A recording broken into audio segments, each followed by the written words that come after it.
One more video that I want to respond to, and then we're gonna get in some articles, and I'll probably get on Ninja Gaiden. I got another video I'm gonna respond to because y'all love when I respond to streams. This one hit my For You page, and I said, oh man, we gotta talk about this one on stream. It comes from creator Pooty Plays. That's a crazy name. But y'all know how I rock. I'm just attacking the argument, not the creator. I don't know them personally. We're keeping it gaming, so don't be going and bothering people.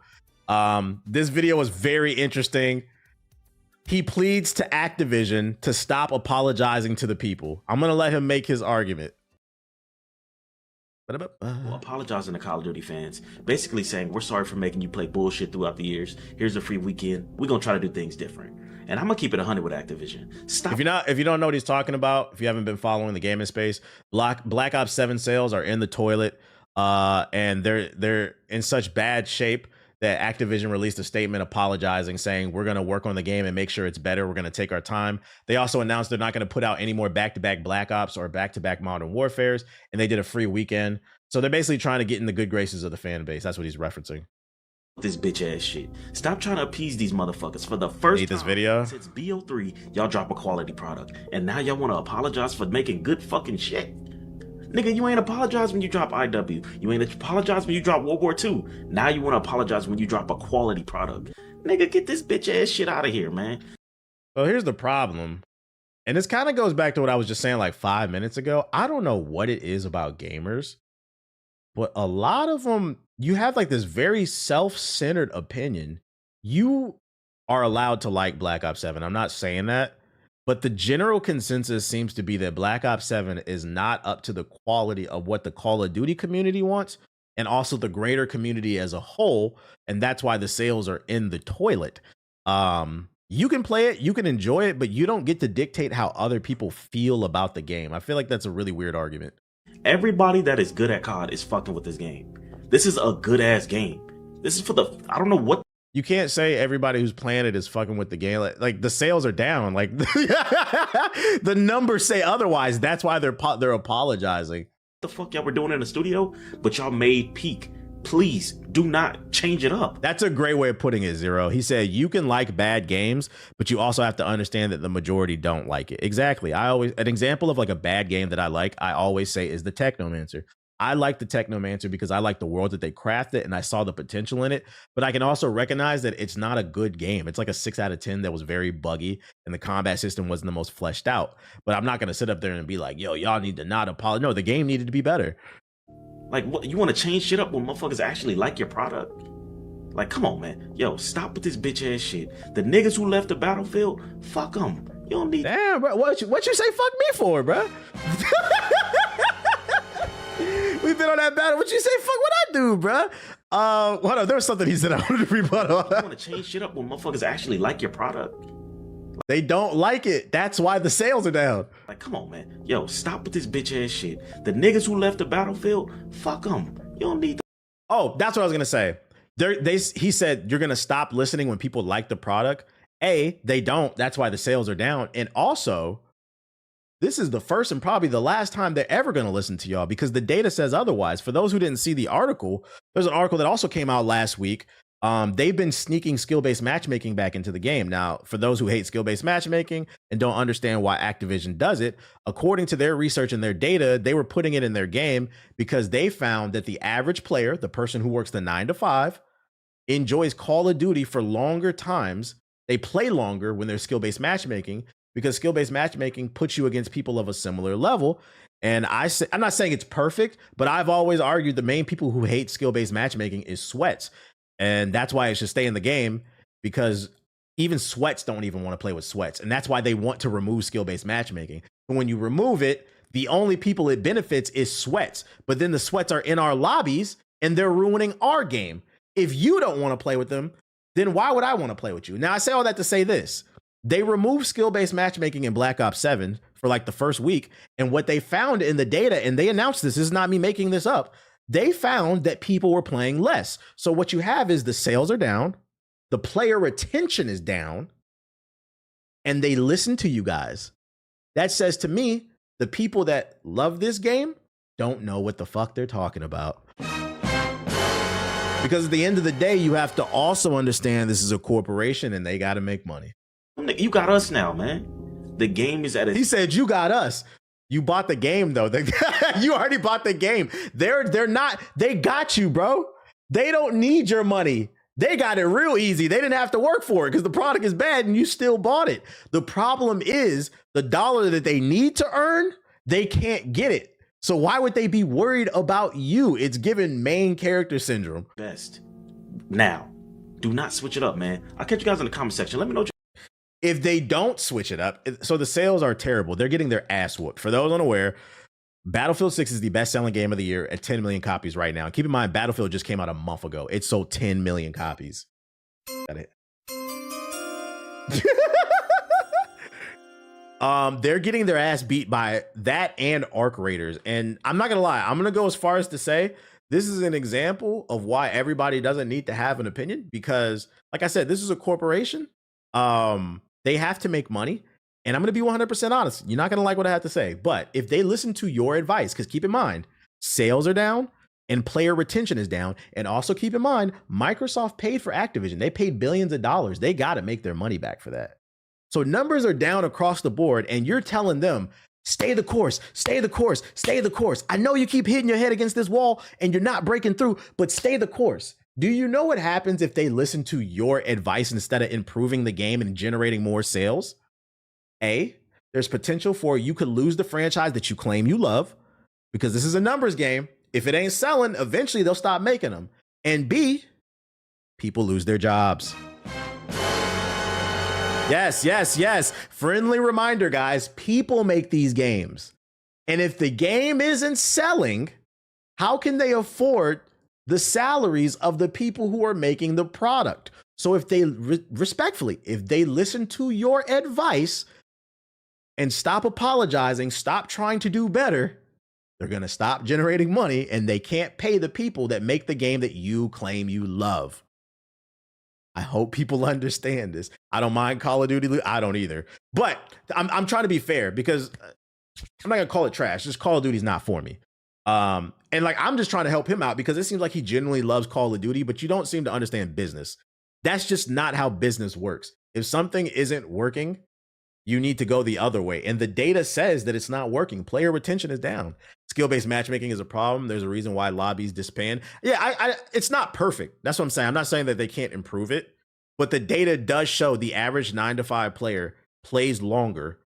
They released a whole study on this shit, and then they released an article saying that, hey, our player retention is down on Black Ops 7, and it just so happens to be the year that they removed skill-based matchmaking. Also, keep in mind, another reason we know no skill-based matchmaking is not a selling point. Guys, let's not forget X-Defiant. X-Defiant whole thing was they was beating their chest. No skill-based matchmaking. No skill-based matchmaking. No skill-based matchmaking. When the last time y'all played X-Defiant?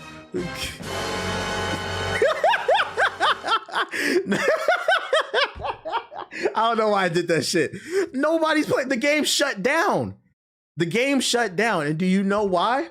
When there's no skill-based matchmaking, those sweats that are dropping 50 bombs in your game, they're now going to, the lobbies that they were supposed to be in, they're not going to be there. They're going to be in your lobby. And now you're coming home from your 9-to-5 and you got to deal with these people who drop 50 bombs because they don't want to go be a pro gamer. They can't actually beat the pros or whatever. I'm not saying skill-based can't be improved. I don't know what the solution is there because I don't know the technical know-hows. But what I can tell you is we do have data that shows improves in its current state right now.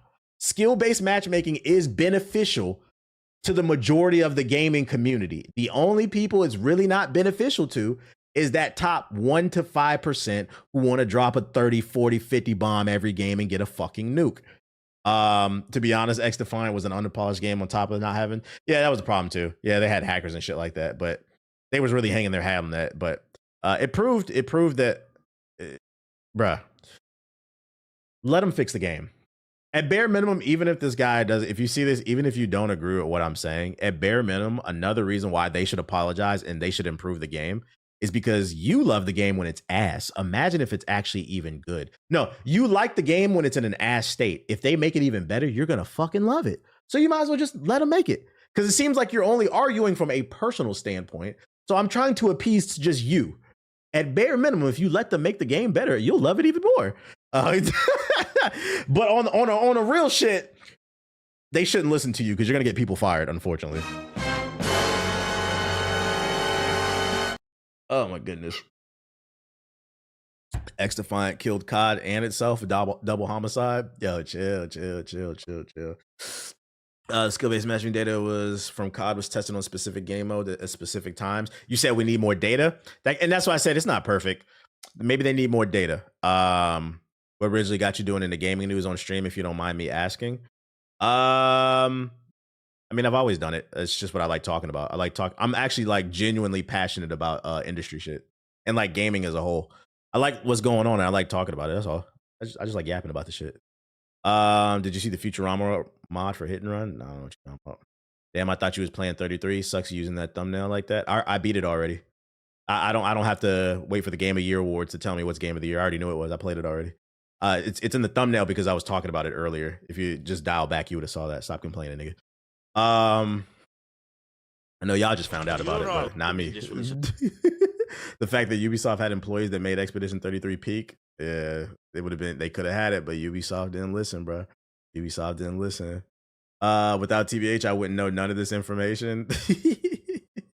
I found too that when I talk news on the stream, like it performs better. My numbers always go up, and I'm passionate about it. So the people like it. I like talking about it. It's a win-win situation. Am I gonna play the update on the content? Probably not. Like I've played enough of it, and I still ain't beat fucking the Ninja Gaiden. Nah, I want to get the Dispatch as well. What's your opinion on companies showing games that won't come out for like 2 years? I wish they would stop doing that shit. If your game ain't coming out next year, don't show it. I wish they would stop. Other news. Oh, this is Game Awards related. This is bad news, unfortunately. Star Wars Fate of the Old Republic, which was one of my favorite announcements during the Game Awards. Apparently, this shit is not coming out for the PS5. It's not coming out for the PS6, but the PS7. This is actually a perfect segue for the person who asked that question. How you feel about games being announced too early? This is a fake game. It doesn't exist, bruh. What I guarantee you, what we saw last night, that little cutscene is all they have, and maybe some art. According to this tweet from Wario64, who's very reputable, last night's biggest surprise was Star Wars Fate of the Old Republic, led by Casey Hudson, who directed KOTOR and Anthem. Exciting news for a lot of people, but Lucasfilm says the studio was founded this year, which means that 2030 is an optimistic guess. Meaning it's not even guaranteed. Maybe it'll be a PlayStation 7 game. From Jason Schreier, who works for Game Industry Biz, I believe. Oh, fucking God, bro. So don't get, we got excited, but it killed all the fucking status, bro. Wait, Casey Hudson refuted this? Hold on. Good look. 1 sec. Stop moving, chat. Well, we got an update. Wait a minute. Okay, so Casey Hudson says, don't worry about the not till 2030 rumors. Game will be out before then. I'm not getting any younger. Yeah, but I mean... Exactly. This is what I was thinking. X Factor said bet. So November 15, 2029. That doesn't guarantee that it's good he refuted it, but he still didn't refute it, really. We'll see. PS6 is supposed to come out 2027, 2028. I feel like that's best case scenario, but my gut is telling me this nigga gonna release this shit in 2029.5. Like, oh my gosh. Yeah, he ain't really giving any clarity. That's fucking funny, bro. What else we got? So that's the update. Shout out to Jeff Keighley revealing shit too damn soon. Resident Evil Requiem developers reveal how much we'll play as Leon and says the survival horror action contrast is like jumping into a cold bath after a hot sauna.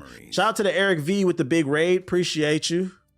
Following the official confirmation that Leon S. Kennedy will co-star in Resident Evil Requiem, the game's developers have confirmed how much we'll be playing as the floppy hair favorite, and it's good news for fans. Speaking to Automaton, director Nakashi revealed that Requiem features nearly equal screen time between Leon and previously revealed Grace Ashcroft. In terms of gameplay, Grace and Leon's playable sections are almost equally split. The director said the game structure is similar to Resident Evil Revelations, which features both Chris Redfield and Jill Valentine. So, ladies and gentlemen, it sounds like what we're getting is Resident Evil 4.5. It's almost like having two games with completely different types of tension mixed together, the director said. Early on, we worried players might not be able to keep up, but now we feel the contrast that gives the game a unique rhythm, like jumping into a cold bath after sitting in a hot sauna. And then he also says, the battle this time will probably push Leon to his limits more than ever, especially because he's old. And this is a crucial part of the experience. He's the type who doesn't hesitate to sacrifice himself to save others, but he's not arrogant about it, and he is passionate and he has a passionate inner self. I hope you'll also look forward to the dry wit and the subtle sarcasm that an older guy can bring. Leon's gonna be action packed. Hey, as long as we got the kung fu kicking, it was in the trailer. That's all good. That's all good for me, bro. So I mean, yeah, for those who missed it yesterday, they announced he will be in the game, and then the director just confirmed that he will actually be a big part of the game, because a lot of people were interested, like, is this just a mission? Nah, he's a big part of the game. So Resident Evil 4 is probably my favorite one. I hate the fucking ending, but I like the game as a whole. This makes me want to play it more. I hope we just stick the landing on the ending, but we'll see. Shout out to Resident Evil. Where my handheld gamers at? Why'd you hate the ending? I don't feel like it complemented the gameplay style. I feel like the gameplay in Resident Evil 4 was a good mix of horror and action, but it didn't become too action heavy because it also had clunky like horror mechanics. So it didn't overdo it. But then the final level of the game becomes a straight out action. It becomes Call of Duty. And the problem is the game isn't designed to be like Call of Duty because he's too clunky.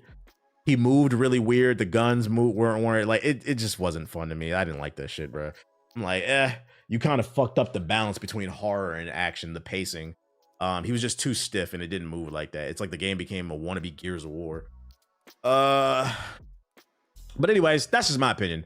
But overall, I do like the game. I just didn't like the ending. He pulling his ACL on a kick type shit. Handheld PC maker Ayaneo unveils its first phone, the Pocket Play, with a hidden controller behind it. For people who are into mobile gaming, look what we got here. We got a controller. I always said, because people be making fun of mobile games, and like mobile game graphics are good. Did y'all see Rust Mobile got announced yesterday too at the Game Awards? Visually, it looks good. That Assassin's Creed game looked good too. It's a lot of really good mobile games. It's just they still haven't figured out the controls. Handheld gaming hardware head Ayaneo was just unveiling its first phone. The Ayaneo Pocket Play is a smartphone with a sliding display that can be pushed up to reveal a D-pad, AXBY face buttons, and 2 virtual joystick touchpads. Ayaneo had previously teased the gaming geared phone earlier this month. Now there's a fresh blog on of Ayaneo's typically effusive style about the Pocket Play, plus a Kickstarter page. Kickstarter. However, the tech specs remain thin on the ground, so just know if you're interested in this, you're gonna have to pre-order, baby. We don't know the processor of this bad boy will end up boosting, so they don't know none of the specs. I ain't reading none of this shit, bro. You just know you're taking it with a risk. The controls are hot garbage. Yeah, I'm not gonna lie, I'm disappointed. It's got touchpads. I don't understand why they don't put analog sticks, bro. I've seen some of those emulator devices. They use like a indented. It's like they put like a mound and then they put an analog stick in there so that so then when you slide the screen over, it'll cover it without hitting the analog sticks. Why are they doing touchpads? I feel like that's why the PS Vita fucked up. The good thing is they haven't developed this. So if anybody sees this from their company, yo, put analog sticks in there. If you put analog sticks in there, now we're talking, bro. It looks like the PSP Go. Yeah, the PSP Go. Yeah, it looks like that shit. The Sony Xperia back in the day. I heard that phone was, a concave. That's the word I'm looking for. My fault. Price announcement. What's the Kickstarter say? How much you gotta donate? Notify me when the launch. They said launching soon. Got 2,000 followers, so people are interested. It has a nice design. Put fucking analog sticks in here, bro. Being able to play like Call of Duty Mobile or like Mobile Street Fighter on here would be lit if you had fucking analog sticks, bro. 2 kidneys and a leg. I'm not gonna lie. I'm familiar with their handhelds. They also make competitors to the Steam Deck, and they're actually really nice. Look up the Ayaneo Air, I think, but them bitches be like $1,000. So like, I would not be surprised if this phone is. They make high-end products. That's the only reason I covered this. I'm familiar with the company. If you look them up on YouTube. But yeah, that's it. That's the phone that they announced. I thought that was kind of cool. And then we got a Supergirl trailer. You know, in the midst of the Game Awards hoopla, somehow I missed the reveal of Supergirl. We got our first official trailer. So we finna check it out on stream and see what James Gunn got going on. Let's see if the gun's still loaded, chat. I'm I'm excited. I fuck with Lobo. He said this is gonna be the first movie where I'm gonna. Well, actually, because I read the book. Yeah, I got the book. I just bought it like a couple weeks ago. I'm literally saving it. I bought the hard copy. I'm literally saving it. I'm gonna read it like a week or two before it comes out. That way it's like fresh in my brain. So he's not Aquaman no more. No, they reset the universe. Yeah, James Gunn, DC. Where you been at, bro? Wake up, bro. 2025, man. Wake up. James Gunn didn't direct this film. He didn't. It still looks good. I like the vibe of it. I liked all the space shit. From my understanding, she crashing out and finding herself. But yeah, wake up, man. They reset the universe, man. Snyder's not the director anymore. That's all I got for you. That's all I got. Clayface is getting a movie.